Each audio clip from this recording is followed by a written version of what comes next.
Hey, Anne-Sophie, Hey, Louis. I have a quick question for you. Hold this on. Hold this in. And let's pull. Okay. So, let's see, it's about, let's say, 20 Newton, right? My question to you, is it 20 Newton because we're both pulling with 20 Newton? Or is it 20 Newton because you're pulling with 10 and I'm pulling with 10? Oh, come on, that's a tough one. Yeah? What do you think? Well, I have a setup here that can solve that riddle. Okay, how can you do that?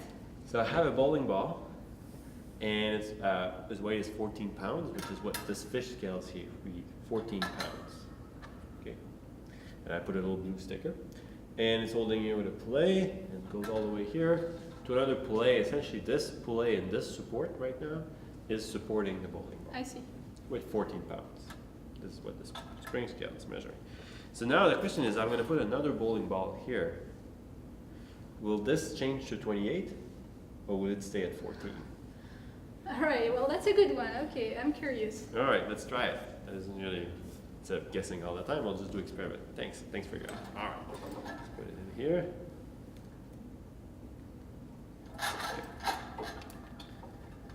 Okay, should be good. What do we have? Well, it's still on 14 pounds. Yeah, no change. So this is Newton's third law. The idea is that the bowling ball was pulling on this support with 14 pounds this way. By Newton's third law, the support was pushing back, or was pulling back with 14 pounds. Wow. Doesn't matter if I put another bowling ball.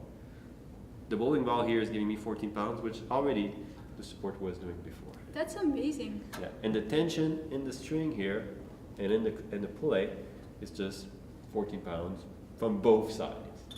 So the answer to our first questions, we're both pulling with 20 Newton, That makes sense. not 10 each.